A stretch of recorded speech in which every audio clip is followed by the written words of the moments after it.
Usa ka pagtuo, usa ka tingog, usa ka katawhan.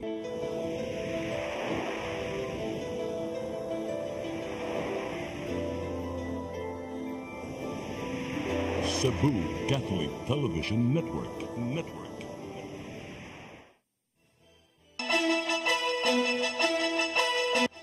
Uluhan sa mga balita sa Sayri 47. Service vehicle ni Kanhi Mayor Rama giuli sa Cebu City Government. Comelec bipainomdom sa mga kandidato ug supporters nga ibutang kanunay yung posters sa common areas. Sunog nga ni Ulbo sa Barangay Lahog, Dakbayan sa Subo, miug daw og dili mo menos sa 40 ka balay. Lalaki nga nakigpinusilay sa mga pulis kaniadto sa Argao, gipusil patay sa Dakbayan sa Sugbo.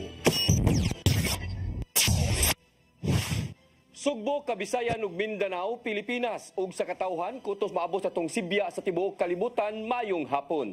Live kita karon sa CCTN Channel 47 ug kini ang tulumanon sa nagunang kasayuran nga angay natong masayran. Sa nga ni Attorney Danica Caballes, ako si Dennis Tabar ug kini ang Sayri 47.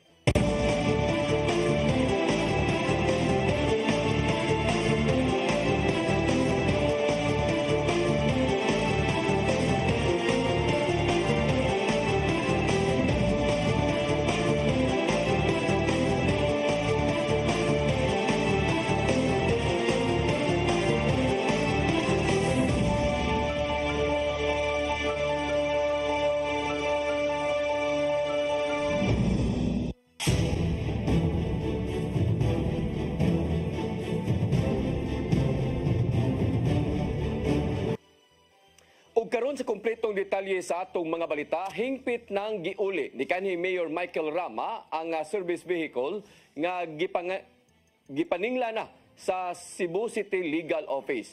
Mismong si Vice Mayor Dondon Ontiveros ang nidawat niini aron masunod ang saktong proseso sa pag-uli.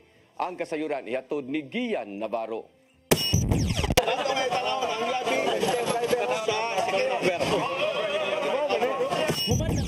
Ultimatum ang City Legal Office.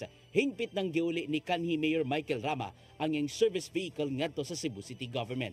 Gitugyan niya ang yawi ug ang mismong sakyanan ngadto sa kaalyado niyang si Vice Mayor Dondon Ontiveros. Sumapa ni Rama nga gikan mismo siyang kabubuton ang pag-uli sa kontrobersyal nga sakyanan. Kini ang gimong lakang sa kanhi opisyal human isangput sa police blotter ngadto sa Cebu City Police Office ug Highway Patrol Group ang pagmaghay sa pag-uli sa mong kahimanan. Gani mihulga si Mayor Raymond Alvin Garcia nga kasuhan si Rama og carnapping tungod sa binuhatan.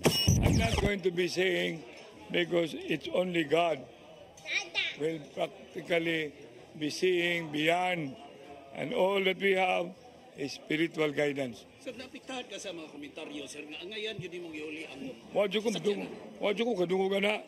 Hindi ko minawala ito, minaw ka na. Wala. Mao kini ang kontrobersyal nga Toyota Hi-Ace Super Grandia nga giuli ning baguhay lang ni kanhi Cebu City Mayor Michael Rama. Sa tong nasayran gigastuhan kini sa Cebu City Government og 3 milyones pesos aron gamiton isip service vehicle sa maong nga opisyal. Karon bag-o lang ning giuli, gisiguro na noon ilabi na ni Vice Mayor Dondon Ontiveros nga sa di pa madawat sa Department of General Services, anaa pa sa maayong kondisyon. Bulletproof ni kining mata nga sa sakyanan. Human idawat sa mong sakyanan, nagpatabang si Vice Mayor Ontiveros siyang sakop aron kuhaon. Nakalitan man tuod sa binuhatan sa kanhi mayor, apan gisiguro niyang masunod sa saktong proseso ang paghipos sa service vehicle. Una nga, di sa namo i-adto dito sa DGS, ako sang personnel will check it also. Naasay maghatod sa gyud dito sa DGS para kanang reporting kay dali ra man kay sa pagingon ay guba dire na guba diha dipita. Magpabilin sa slate ni kanhi Mayor Rama si Cebu City South District Representative Edu Rama nga magpapili pagbalik sa mong posisyon. Kinibisan pa man sa pagpirma niya uban ang kapin 200 ka mga kongresista aron tangtangon sa pwesto si Vice Presidente Sara Duterte. With the Duterte, I am with Igor, I am with Sara, but BBM, like the mayor, including Lisa, they are not my enemy. Political, perhaps, will be is the answer. Dili na hinuon makaapekto silang kandidatura kung unsa man ang nahimong desisyon sa pag-umangkon niyang si Kongresista Edu. Sanglit nakita nila ang ligong alyansa uban sa mga Duterte diin, giendorso siya mismo sa kanhi presidente. Og napamatud-an kini ato sa pagbisita sa Vice Presidente ning Simanawna sa pipila ka mga barangay sa syudad sa Sugbo. Gian Navarro, CCTN News. Petisyon nga gitunol bahin sa exemption sa social services sa Cebu City Government sa election ban adunay kakulian. Suma pa ni Vice Mayor Dondon Hontiveros nga wa masunod ang naprobahan sa konseho ang annex nga nalakip sa mao nga dokumento. Ang kasayuran ihatod ni Crystal Joy Filerca. Sa privilege speech ni Cebu City Vice Mayor Dondon Hontiveros ngadto sa konseho, natribukar niya nga adunay kakulian ang gisumeter nga petisyon alang sa COMELEC exemption sa mga social services sa city government. Nasuta nga ang City Mayor's Office pinaagi na mismo sa legal office, adunay nasukip nga annex sa petisyon ngadto sa Commission on Elections. Suma pa ni Hontiveros nga ang Annex B nga gitunol wala man nasunod sa kung unsa man ang naaprobahan sa konseho ni adtong Pebrero. Mahinumdumang nauyunan sa konseho ang mga amendments alang sa petisyon aron dili ilakip sa election ban ang pipila ka mga programa sa city government.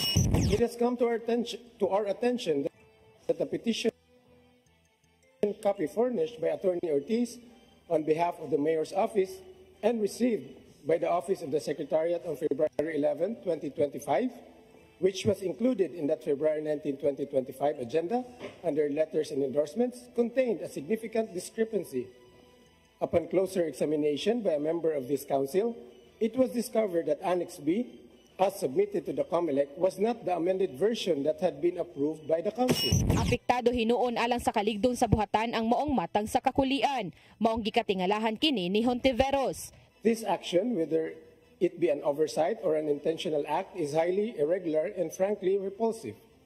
It undermines the integrity of our legislative processes and disregards the authority of this august body. Misugyot hinuon si Konsehal Philip Zafra nga sila mismo ang mo-intervene sa maong suliran ngadto sa COMELEC. Rather that instead of asking the city legal office to have it amended, I would rather that this council will intervene. Kay tingmawahin ang tanan, Mr. Chair. Apan ang gikabalakan usab ni Konsehal Mary Ann de los Santos kung maapas pa ba ang himuong lakang. Karong Marso 28, ipatuman ang ban sa pagpagawas og public funds ubos sa lagdang gipatuman sa COMELEC. I really do not know if who will make a decision. May it be COMELEC Cebu or COMELEC Manila. If that was the kind of attachment that was sent through this SP, they might think otherwise. Ubos sa petisyon sa Cebu City Government ngadto sa COMELEC, kinahanglang mapadayon ang mga serbisyo gikan sa ayuda ngadto sa pipila ka mga sektor, apil na ang medical ug burial services. Crystal Joy Filerca, CCTN News. Sa laing balita, nagatubang og disqualification nga kaso si 4th District Representative Janice Salimbangon og laing 12 ka mga kandidato tungod sa giingong vote buying. Matod sa reklamo nga giduso nila ni Earl Dewey Maluya og iyang mga kaubanan nga giingong namalit og boto ngadto sa mga residente. Pinaagi kini sa managlahing financial assistance program sa gobyerno sama na lang sa AX, TUPAD ug AKAP. Gihimugatan sa mga reklamante nga gigamit ang maong matang sa ayuda alang sa gayong pagpapolitika niini. Gikabot pa ni nga kasamtangan ang habig ni Salimbangon alang sa pagdipinsa usab sa maong reklamo. COMELEC Lapu-Lapu City subling mipainomdom sa mga kandidato ug supporters nga ibutang ang ilang mga campaign materials sa common poster areas. Namatikda nilang adunay gipamutang nga mga campaign posters sa mga dapit nga ilang gitangtangan ni adtong Pebrero 11. Ang kasayuran ni hatod ni Crystal Joy Filerca. Giawhag na usab pagbalik ni COMELEC Officer Attorney Anjanette Lamban sa COMELEC Lapu-Lapu ang mga national candidates o mga supporters ni ini nga ipatangtang ang mga campaign materials nga gipamutang gawas sa common poster areas. Kinitungod kay namatikda na usab sa COMELEC Lapu-Lapu nga nanaghan na usab pagbalik ang mga illegal campaign materials sa kadalanan. Mahinumduman nga ni adtong Pebrero 11 ni pahigayon og uplan baklas ang COMELEC Lapu-Lapu. Giangko ni Attorney Lamban nga dili hinuon tanan mga dapit ang ilang nabaklasan. Apan usa sa iyang mapasalig nga nahawa na ang ML Quezon Highway og Airport Road nga maoy ilang gitutukan tungod kay sagad kining maagian sa mga tawo. Apan ang naasoy mga dapit may mga tarpaulin na usab sa mga senatorial candidates og party list. Maong giawhag sa COMELEC officer ang mga nagbutang sa mong campaign materials nga ipatangtang kini aron nga dili na moabot sa punto nga mobuhat sila og lakang aron nga ma-disqualify ang maong mga kandidato. Dili na lang unta nato pabuton nga moabot diha sa atong aksyon sa komisyon nga ipang pa-disqualify sila. Kay balumi nga gusto mong magpapili. So para be responsible lang nga kandidato para sad nga ihatag ang gugma og pagsalig sa katawhan diya ninyo. Mipahimang no usab pagbalik si Attorney Lamban nga dili mamutang og mga campaign posters sa mga kahoy. So kung palihog lang, be a leader, be a responsible one. Do not make use of that tree nga mo inyong himuon nga sandalan sa inyong mga naong aron mahinumduman mo sa katawhan aron sa eleksyon kamoy pilion. So palihog lang, palihog lang jud, hangyo lang, dili man gud na maoray among trabaho sa COMELEC nga magsigig sunod-sunod sa inyong mga tawo nga gisugo para pagpamutang anang inyong campaign material. Dugang paniya nga mamahimong ibalhin sa mga supporters ang maong mga campaign posters sa common poster areas. Suma pa ni Attorney Lamban nga sa pagkakaron aduna nay mga nagbutang sa mga common poster areas apan pipila pa lang. Crystal Joy Filerca, CCTN News. Nagkalambo na pagbalik ang panglawas karon ni Pope Francis sulod sa tambalanan sa Roma. Matod sa buhatan sa Santo Papa nga gipaubos ang 88 anyos nga opisyal sa high flow oxygen therapy aron makaginhawa og tarong. Apan gitun-an pa sa mga doktor ang mamahimong dagan sa panlawas sa Santo Papa tungod sa kakuti sa ilang findings. Human sa iyang pagpatambal, nakahigayon si Pope Francis sa pag-ampo sulod siyang private apartment ug nakadawat sa lawas ni Kristo.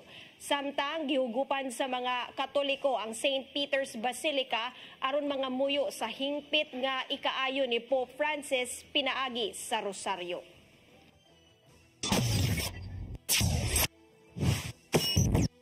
Musunod, sunog nga ni Ulbo sa Barangay Lahugdak, Bayan sa Sugbo, miug daw og dili mo menos 40 ka balay. Kanaguban pa mga balita sa pagbalik sa Sayri 47.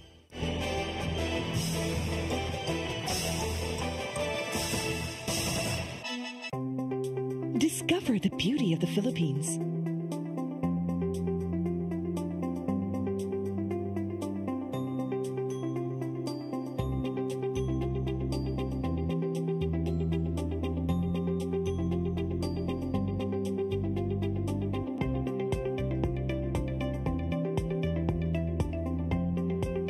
With Philippine Airlines, the country's flag carrier.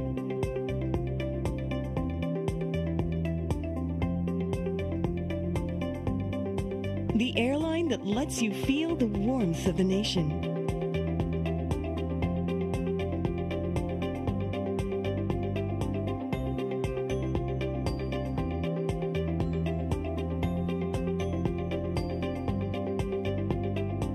Mabuhay!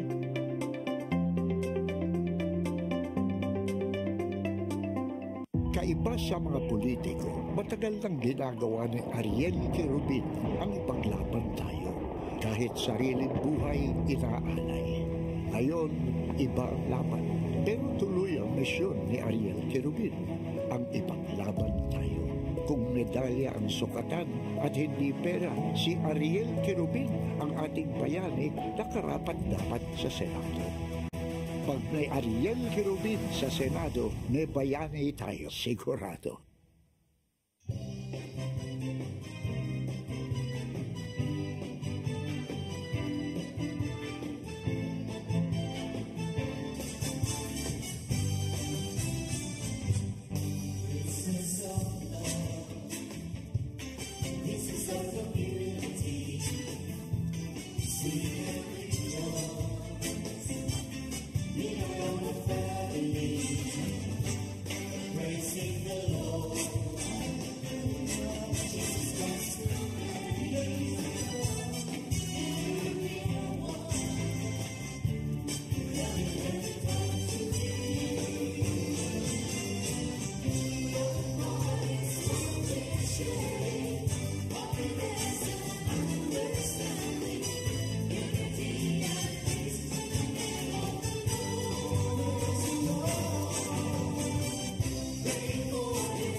Gabriel Flash Elorde.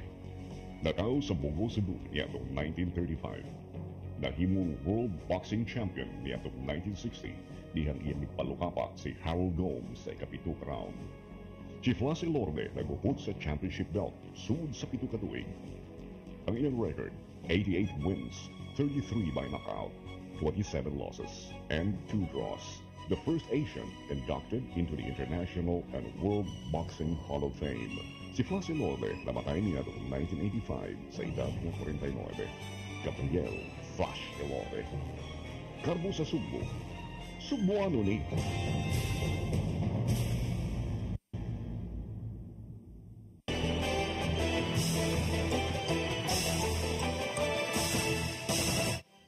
Balik sa ato mga balita, mulapas na sa 40 ka mga panimay ang naugdaw sa dakong sunog kagabi sa barangay Lahog ning Dakbayan sa Sugbo. Matod sa mga silingan nga napasagdaan lang ang gipasiga nga kandila, hinundan nga mikaylap ang dakong kayo sa kabalayan.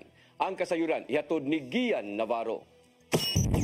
Naugdaw ang mulapas sa 40 ka mga panimay human giigo sa dakong sunog kagabi sa Sitio San Vicente Ferrer, Barangay Lahog, Dakbayan sa Sugbo. Nitumaw ang kayo gikan sa panimay nilang Edwin Escandalio. Hangtod nga ni kuyanap kini sa bangkabalayan nga pulos hinimo sa light materials. Nitumaw ang kayo hapit na mag alas 7 sa gabi og milanat og kapindo ka oras ang pagkumbati sa kapumbiruhan sa diyang gisaka kini ngadto sa second alarm. Gani apektado ang dagan sa trapiko, ilabi na sa habig sa Gorordo Avenue tungod sa mga niresponding fire truck. Matud sa usa sa mga nasunugan nga napasagdaan lang nagsiga ang kandila sa panimay nilang Escandalyo. Kay niya ng panahon na nagduwa ang magtiayon og scatter.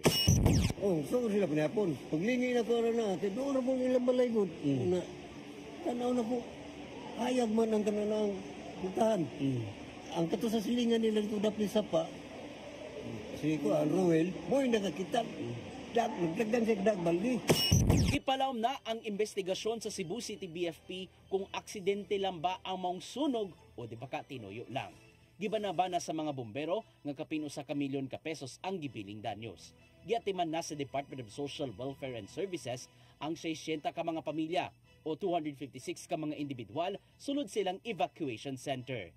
Giatagan na sab sila og food packs o giproseso na ang madawat nilang financial nga hinabanggikan sa city government.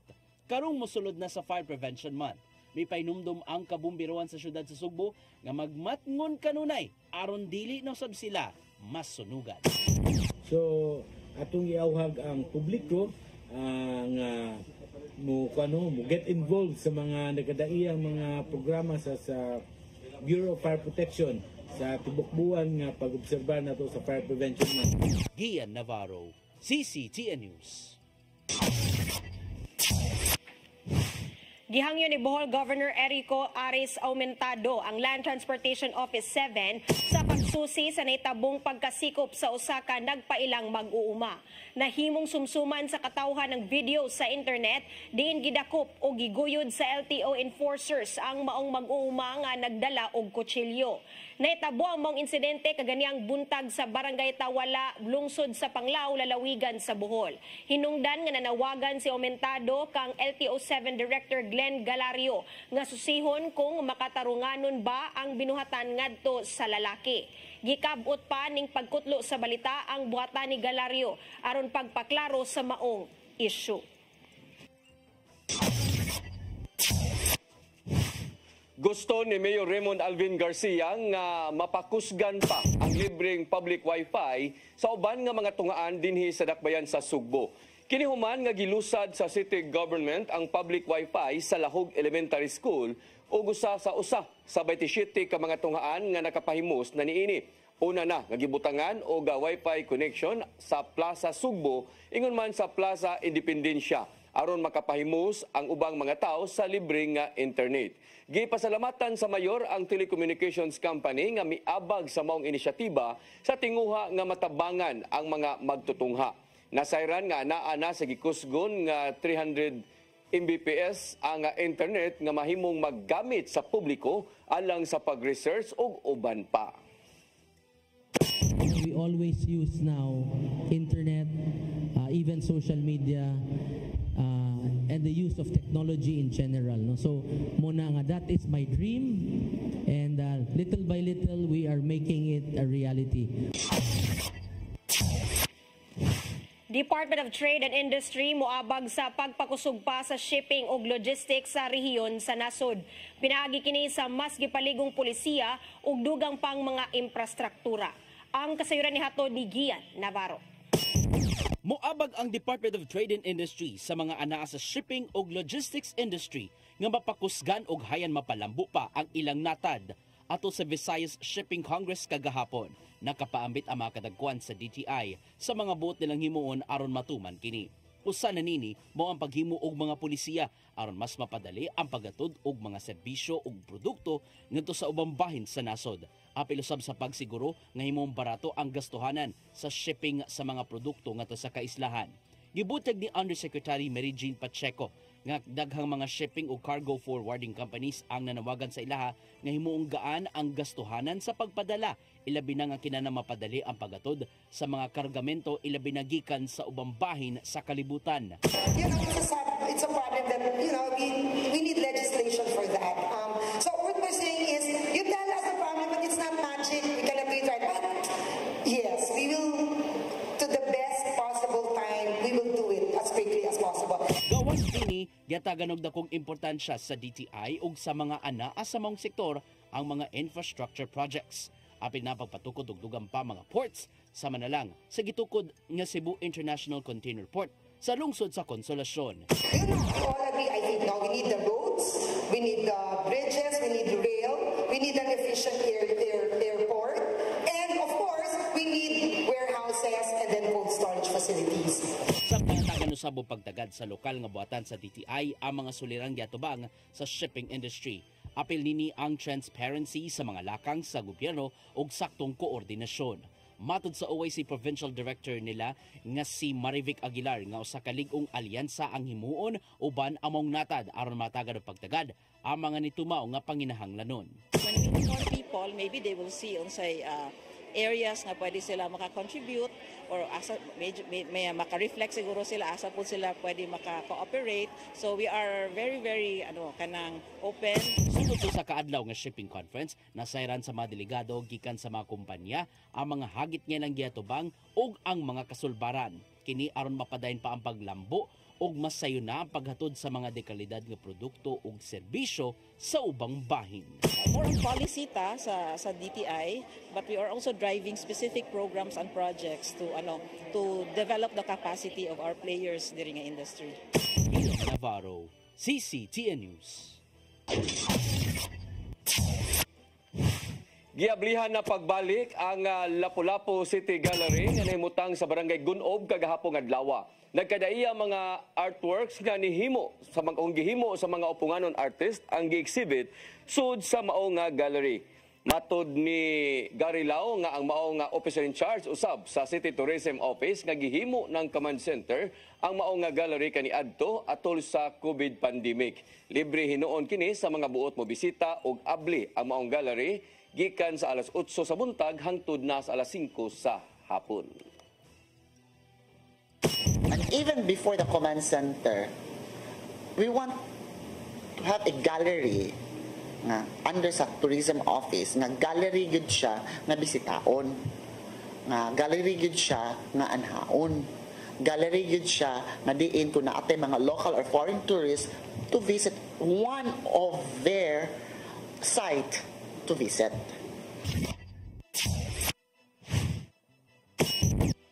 Musunod, lalaking nakigpinosilay sa mga pulis sa lungsod sa Argao, patay dinhi sa dakbayan sa Sugbo.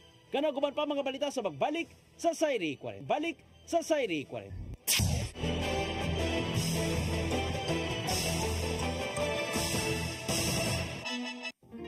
I am the God that healeth thee.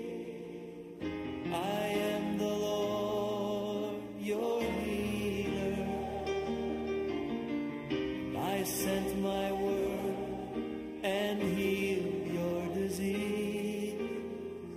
I am the Lord.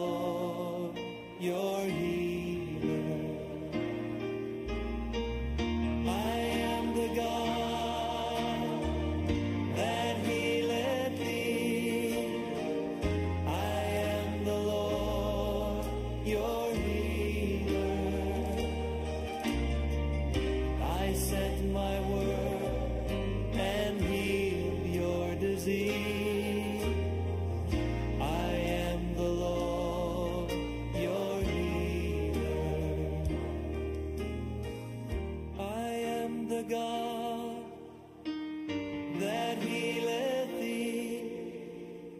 I am the Lord, your healer. I sent my word and healed your disease. I am the Lord, your healer. I am the God that healeth thee. I am the Lord, your healer.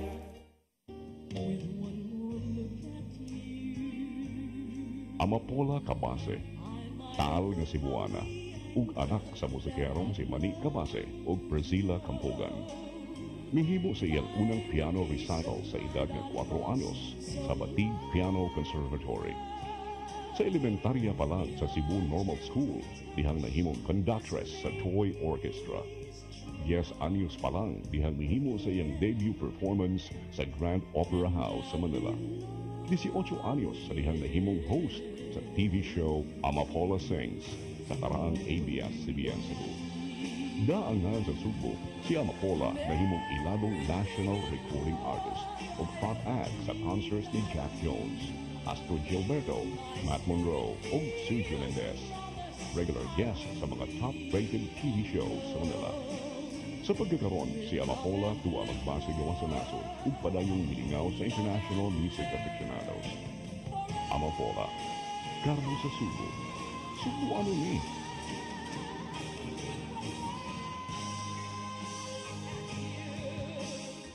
PRO7 Action Files.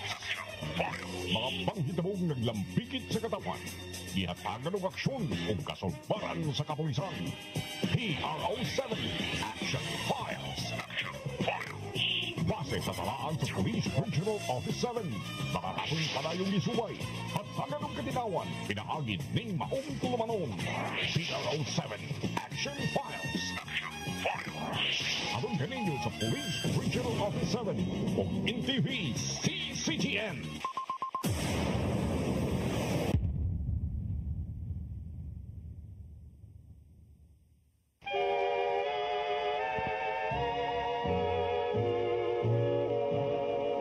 Mariano Jesus Cuenco. Katao niadtong Enero 16, 1888 sa lungsod sa Carmen, Cebu. Nagtungha sa Kolehiyo Seminaryo de Cebu ug mikuhag kursong abogasiya sa Eskwela de Derecho. Si Mariano Jesus Cuenco nahimong miyembro sa Philippine Assembly niadtong 1912 hangtod 1916 ug 1925. Napiling kongresista ug Speaker of the House of Representatives niadtong 1922. Napiling gobernador sa Subo niadtong 1928 ug 1931. Nahimong senador niadtong 1941 ug chairman sa Blue Ribbon Committee atol sa termino ni Presidente Carlos P. Garcia. Si Mariano Jesus Cuenco magitan usab nga magsusuwat ug editor sa usa ka pamantalaang kinatsila, ang El Precursor. Gipasinunggan sa Spanish government o Grand Cruz de Isabela, La Católica. Siya usab ang nisuwat sa mga artikulong Republikang Pilipinhon, Kodigo o Roma. Si Mariano Jesus Cuenco mipanaw niya itong Pebrero 25, 1964. Habang naging nasugdan, ipadayon sa iyang mga anak o mga apo na kasamtangang ana sa pangagamhanan. Mariano Jesus Cuenco, Karbo sa Subo. Subo ano ni?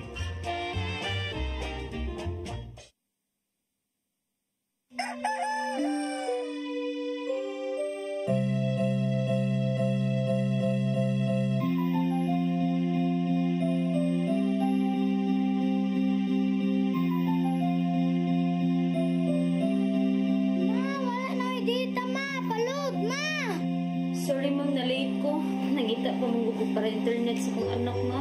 Ay, wala na yung problema. Pag-Sinisibu! Sinisibu, Sinisibu.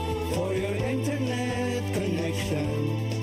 And for the signal of your cable TV. So fast and straight the transmission to your phone. Sinisibu! Sinisibu, Sinisibu. Of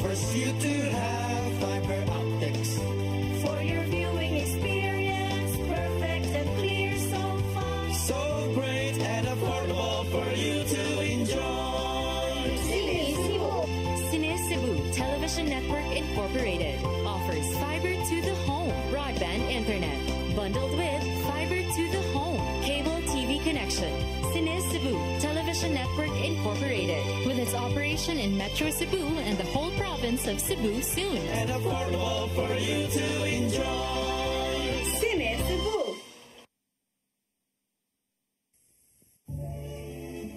Ben Zubiri, kompositor, artista sa bantawan, pelikula o radyo. Mas nailhan sa ngang Iyo Carbo. Si Ben Zubiri ang isuwat sa way kamatayong awit Matod Nila.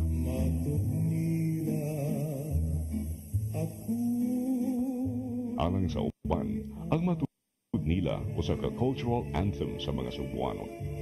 Kawas sa Matod Nila, si Ben Zubiri usab ang isuwat sa mga immortal nga awit sama sa ikaduhang bathala. Alma Bonita, ang palad ng buo, gugmang gibati ko, pasayawa ko dahi. Si Ben Zubiri namatay niya atong 1969. Apan ang iyangan, buhi kanunay sa kasing-kasing sa mga taong padayong nag-awit sa iyang mga komposisyon. Ben Zubiri, garbo sa Subo. Subo ano ni? Sa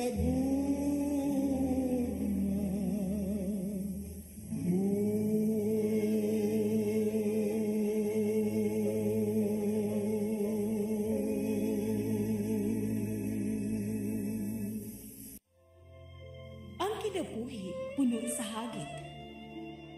Sugpila ka, Dri, ha? Ay, pag-inalte! Magdita ka! Puno sa pangutana. Bata pa gani ka kayo? Nagpuyab-puyab na ka? Kinsa man ang mga masakitin nato din ay karoon ha? Kinsa! Kung si Buti mo'y pasabot, Daddy. Puno sa luha. Pagpili pa, ako nga imong anak o kanay imong mga babae. Kasuko. Ano pa? Kaluoy ka ni Papa. Apan bisan mangit-ngit pa ang imong kalibutan, aduna pa'y nagpahiping kahayag. Aduna ka pa'y kasumbungan. Mga laman, hanap na. Dear Tatay, tunog na unlod na. Nganong wailaing pagi aron masabtan nato ang Biblia. Kinahanglan nga doon natay relasyon kang Jesus. Hangtod sa layan natong panaguban, daghang salamat. Shalom. Tunog na unlod na.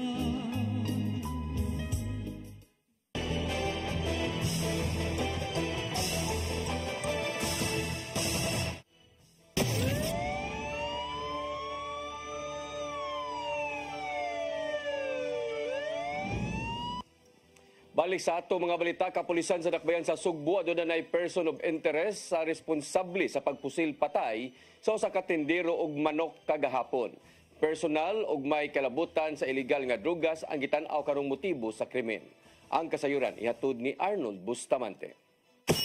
Doon na person of interest ang Cebu City Police Office sa pagpusil patay sa usa ka fried chicken vendor sa Dalan Eframo sa Barangay Santa Cruz sa Sulit sa Sugbo. Si Jade Mar Kadungog, 27 anyos, na live-in partner taga 3 de Abril, Barangay Calamba sa Dakbayan Sugbo. Gipusil patay ni sa riding in tandem samtang nagluto og manok. Nakadagan pa ang biktima apan pipila ka metros gikan siyang stall. Nahagba kini human maigo sa likod ug gamilapos siyang dughan ang bala. Mato ni Police Lieutenant Colonel Maria Teresa Magatangay, Deputy City Director for Operations sa Cebu City Police Office, nga duha ka anggulo ang ilang gitan-aw nga motibo sa krimen. Kini mo ang problema sa pamilya o dili usab layo ang gamay kalabutan sa illegal nga drugas. Base sila nga nakuhang impormasyon sa person of interest na sayran sa gihimong investigasyon sa Bilana Police Station nga bag-o kini nga laya sa bilangguan nga nalang bigit sa illegal nga drugas. Dugang ni Magatangay nga gisawayan nila og tawag sa iyang telepono ang POI apan dili na kini makontak nga makadpaduda sa mga investigador. So, dili pod mahibawaan sa mga relatives kung asa. So, isa na sa mga dako kayo nga pangutana nga amo ang what do you call this one, ginapalawman pa ang nga pagkasayod o pag-imbestiga. Una na nga mitugan aga mga igsuon o ang amahan sa biktima nga nag-away ang iyang anak o ang kapuyo niini. Human matod pa nasakpan nga doon na nilaing ka-textmate nga usa ka lalaki. Tungod silang away, gibaharan matod pa si Jade Mark Dungog nga patyon nga may ilang gidudahan nga usa sa hinungdan sa mong pagpamusil. Doon na nakuha nga mga kopya sa CCTV footage sa mga investigador sa Abiliana Police Station nga mao matod pa kini ang gipangkolekta aron pag-ila sa mga suspitsado. Gibutyag ni makatangay nga ang mao nga mga CCTV ilang ipainhan sa Regional Cybercrime Unit 7 aron maklaro ang plate number niini. Lakip na ang mga panagway sa mga suspitsado. Arnold Bustamante, CCTV News. Drug personality sa Argao nga nakigpinusilay sa mga pulis sa miaging tuig na pusilan patay sa dakbayan sa Sugbo. Kinihuman siya mamarigla sa mga lalaki nga nagtapok gawa sa giabangang balay niini. Ang kasayuran ni hatod pagbalik ni Arnold Bustamante. Gilang at tiga sa lungsod sa Argao nga gikahadlukan sa mga residente sa mga lungsod ang gipusil patay sa gawa siyang giabangan nga balay alas 10 sa gabi sa City All Seasons 2, Barangay Cugon Pardo. Ang biktima nga patay diha-dayon gilang si Joel Kumaling, 36 anyos, residente sa Barangay Cugon Pardo, apan lumad nga taga Barangay Hampang, lungsod sa Argao. Sa investigasyon sa Inewan Police Station, nga silang panong na matulog ang biktima uban siyang kaipon nga si alias Jenny. Kalit lang nga may nagubo ang atop sila nga balay kay gibato na di kini. Basok anon nga migawas ang biktima apan gingong kalit lang kini nga gipusil sa wala mailing suspitsado tuwong sa dughan ini. Gibutang ni alias Jenny nga sa wala pa ang pagpamusil, migawas ang iyang kaipon aron na mopalit og kape nga hulog-hulog dool silang panimalay. Nagian niya ang tapok sa mga batanon sa gawas siyang bahay ug iya matod pa kining giingnan kung kinsay bagstick diri dayong lakaw. Apan mato ni Jenny nga komedya naman kini sa biktima tungod kay ang uban sa mga nagtapok kailara sab niya. Si Police Lieutenant Colonel Maria Teresa Magatangay, Deputy City Director for Operations sa Cebu City Police Office, nagkariyon nga doon na sila giilang nga persons of interest kon POI. Ang mao nga POI nalambigit sa legal nga druga sa panahon alang una mo detalye sa ubang nga mga background niini. Apan base sa nakuha nga kasayuran nga ang biktima nga si Kumaling giilang nga drug personality sa probinsya Sugbo nga nakikpinusilay sa mga pulis sa lungsod sa Argao. Pusher ni nga dito sa Cebu province na ano ni siya, ni involved ni siya armed encounter dito sa Cebu province kani nga mao nga biktima.